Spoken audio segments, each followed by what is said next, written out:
Assalamualaikum warahmatullahi wabarakatuh. Bismillahirrahmanirrahim. Alhamdulillahi rabbil alamin wa bihi nasta'inuhu ala umurid dunya waddin. Salatu wassalamu ala asyrafil anbiya'i wal mursalin wa ala alihi wa ashabihi wa man tabi'ahum bi ihsanin illa yaumiddin. Amma ba'du. Ikhwani fillah yang dirahmati Allah, dengan mengucapkan Alhamdulillahirrabbilalamin, bersyukur kita kepada Allah yang telah mempertemukan kita dengan bulan Rajab yang penuh berkah ini. Setiap amal perbuatan akan dilipat gandakan oleh Allah Subhanahu wa taala. Kalau kita hitung nikmat Allah yang telah diberikan kepada kita, maka kita tidak akan sanggup untuk menghitungnya. Wa in ta'uddu ni'matallahi la tuhsuha. Kalau kamu menghitung nikmatku, kata Allah, maka kita tidak akan sanggup untuk menghitungnya. Salawat beserta salam semoga selalu tertuangkan kepada junjungan kita baginda alam, yakni Nabi besar Muhammad sallallahu alaihi wasallam. Beliau telah berusaha payah membawa kita dari alam kegelapan menuju ke alam yang penuh ilmu pengetahuan. Beliau juga meninggalkan dua perkara untuk kita agar kita tidak tersesat di dunia dan di akhirat, yaitu Al-Quran dan sunnahnya Rasulullah sallallahu alaihi wasallam. Mudah-mudahan kita selaku umatnya kelak bersama-sama dengan beliau masuk ke surganya Allah Subhanahu wa taala dengan barakah syafaat baginda Nabi besar Muhammad sallallahu alaihi wasallam. Ikhwani fillah yang dirahmati Allah, semua kita pasti akan ingin masuk surga. Siapapun pasti menginginkan masuk surga, apapun status sosialnya. Kalau saat ditanya, pasti ingin masuk surga. Namun ada 4 golongan yang akan masuk surga, dan bahkan 4 golongan tersebut akan dirindukan oleh syurganya Allah Subhanahu wa taala. Al-jannatu mustaqatu ila arba'atin nafar. Surga akan merindukan kepada 4 golongan. Yang pertama, talil Quran. Yang pertama yang dirindukan oleh syurga itu orang yang senantiasa sering membaca Al-Quran.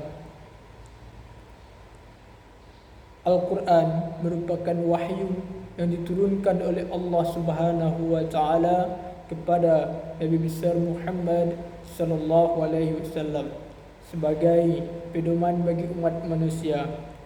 Karena Rasulullah sallallahu alaihi wasallam memerintahkan kita untuk membaca Al-Quran. Karena Al-Quran ini akan memberikan kita syafaat di akhir kelak nanti. Aqra'ul Quran fa innahu ya'ti syafi'an yawmal qiyamati lis-sahibihi. Bacalah Al-Quran, sebab Al-Quran akan datang memberikan syafaat pada hari kiamat kepada orang yang membacanya.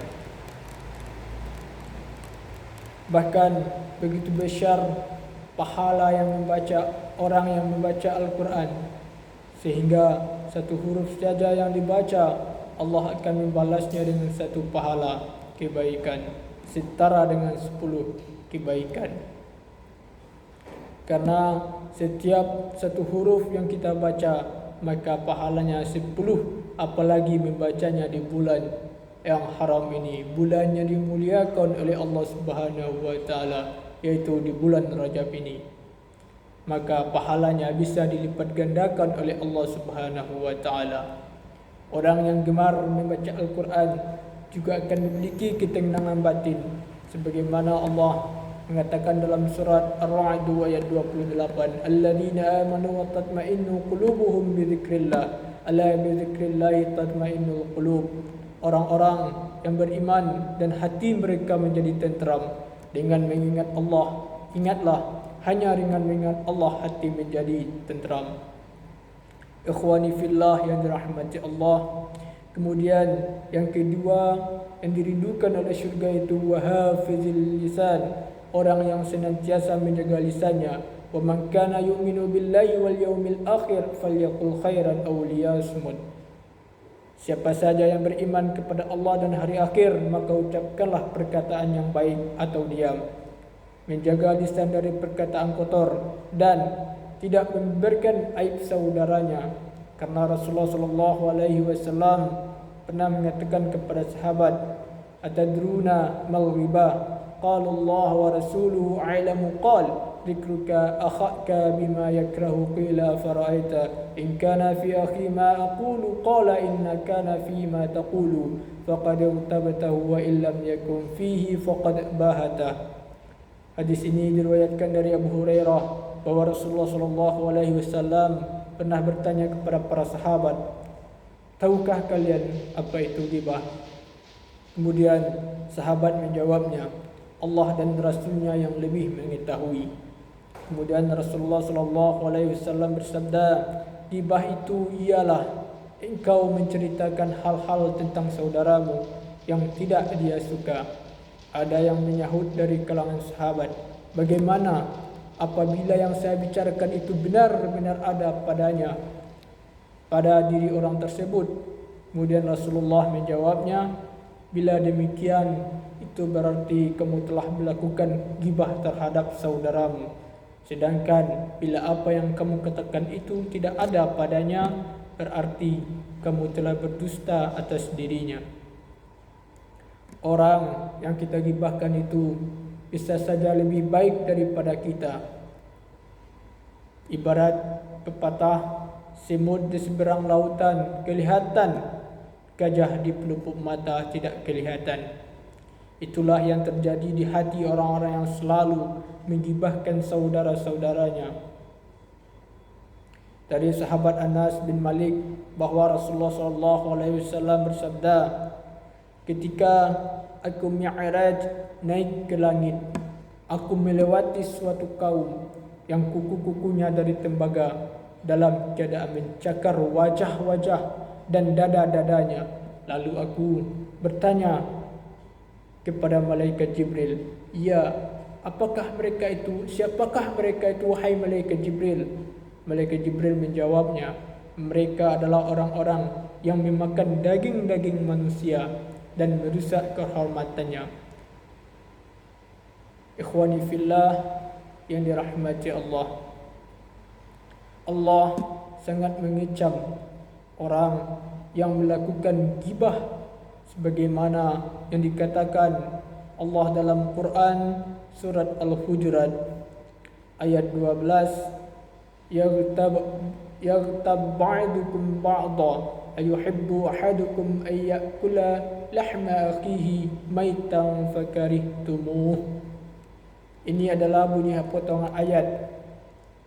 Adakah seorang di antara kamu yang suka memakan daging saudaranya yang sudah mati? Tentu kamu berasa jijik kepadanya. Mudah-mudahan kita dijauhkan dari ghibah tersebut, ikhwani fillah. Kemudian yang ketiga, orang yang dirindukan syurga itu wa mut'imil ji'an, orang-orang yang senantiasa memberikan makan kepada orang yang lapar. Berapa banyak saudara-saudara kita yang miskin, yang kesusahan, yang membutuhkan bantuan kita. Maka sepantasnya lah bagi kita yang bercukupan, yang mempunyai harta yang lebih, maka sepatutnya lah kita membantu saudara-saudara kita yang kesusahan ini. Sangat utama sekali, sangat baik apabila dilakukan di bulan Rajab ini. Karena sesungguhnya orang terbaik di antara kalian adalah orang yang memberi makan. Hadis riwayat Tabrani.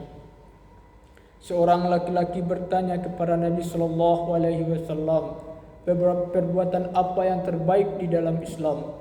Kemudian Nabi SAW menjawabnya, kamu memberikan makan kepada orang lain. Hadis riwayat Bukhari dan Muslim. Sesungguhnya di surga terdapat sejumlah kamar yang bagian luarnya terlihat dari bagian dalamnya, dan bagian dalamnya terlihat dari bagian luarnya. Lalu seorang Arab Badui berdiri lalu bertanya kepada Rasulullah, ya Rasulullah, untuk siapa kamar-kamar itu? Nabi SAW menjawabnya, untuk orang-orang memberi makan. Hadis riwayat Tirmizi. Di dalam Al-Quran juga disebutkan bahawa orang yang tidak mau memberi makan adalah sebagai pendusta agama. Allah Subhanahu wa taala, tahukah kamu siapa orang yang mendustakan agama? Itu disebutkan dalam Quran surah Al-Ma'un ayat 1. Menurut Allah Subhanahu wa taala, ialah orang-orang yang tidak menganjurkan memberi makan orang miskin. Dilanjutkan dengan Quran surah Al-Ma'un ayat 3. Kemudian yang keempat, yang dirindukan oleh surga itu was-shaimi fi syahri Ramadan. Orang yang berpuasa di bulan Ramadan, mereka semangat bergembira dengan datangnya bulan Ramadan. Hari-harinya dipergunakan untuk berbuat kebaikan. Dan orang yang berpuasa di bulan Ramadan adalah Allah akan menyediakan pintu syurga bagi orang yang melaksanakan ibadah puasa di bulan Ramadan. Untuk itu kita di bulan Rajab ini, marilah kita memperbanyak puasa-puasa sunat, memperbanyak hal-hal kebaikan. Dan di bulan Rajab ini, marilah kita mengqada puasa kita yang telah berlalu. Aqulu qawli hadza astaghfirullahal azim innahu huwal ghafurur rahim. Assalamualaikum warahmatullahi wabarakatuh.